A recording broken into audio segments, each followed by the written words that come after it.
Hello दोस्तों, आज मैं आई हूँ अपने खेत पर उड़द की फसल में दवाई का कचड़े की दवाई का छिड़काव करवाने के लिए। तो मैंने सबसे पहले सोचा कि पानी रुक गया है तो पहले तो देख कर आना चाहिए कि उड़द कितना क्या बचा है, क्योंकि इस बार बारिश कुछ ज़्यादा ही हो रही है।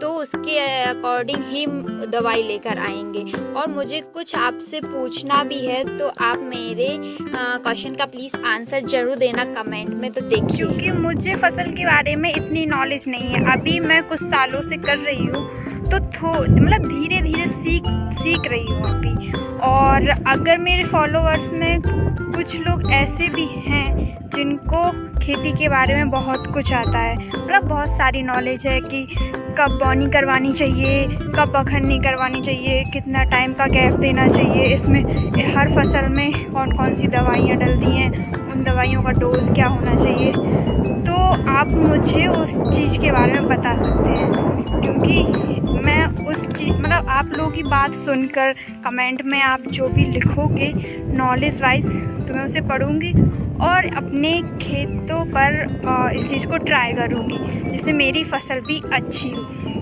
तो इस चीज़ के लिए हम आपका दिल से शुक्रिया अदा करेंगे अगर आप मुझे अच्छी नॉलेज दोगे। तो चलो हम आपको फसल दिखाते हैं। सबसे पहले ये वाला खेत मेरा ना ढलान पर है, जिससे अदर खेतों के कंपैरिजन में इस खेत में उड़द काफ़ी हद तक बचा हुआ है, उड़द बचा हुआ है। तो ये मेरा भगवान से शुक्रिया अदा है कि कम से कम कुछ तो बचा है। और नीचे का एरिया तो आप लोग खुद देखो, बिल्कुल बजरी पत्थर से भर चुका है, बीज तो छोड़ो मिट्टी भी नहीं बची यहाँ पर। यहाँ से हम लोग डायरेक्ट पहुँचे दवाई की शॉप पर, यहाँ से हम लोगों ने दवाई को परचेज़ किया और फिर सीधा स्कूटी उठा के पहुँचे खेत पर। और बगल में ही खेत के थोड़ी थोड़ी सी खदानें हुई जिसमें बारिश का पानी इकट्ठा हो गया, तो यहाँ से ही पानी लेके और खेतों में दवाई का छिड़काव भी शुरू हो चुका है। बहुत ज़्यादा स्पीड में काम हो रहा था।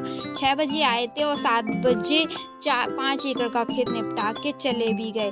और ये भैया मेरे रिलेटिव में हैं जो मेरी हेल्प करवा रहे हैं, तो मतलब मुझे ज़्यादा कुछ करना नहीं पड़ रहा था, मैं यहीं पर घूम रही थी बढ़िया मस्त। चलो मैं आपको बताती हूँ कि मैंने अपने खेत में कौन कौन सी दवाइयों का यूज़ किया है कचरा साफ करने के लिए। सबसे पहले तो ये पटेल है और इसके साथ एक और दी थी जिसका काम भी कचरे को ही साफ करना होता है। दूसरी वो ऑरेंज कलर में रखी हुई है, उसका काम होता है कि अचानक से अगर बारिश हो गई तो दवाई को बहने से रोकने के लिए कि पेड़ से चिपकी रहे, इसका काम यही होता है।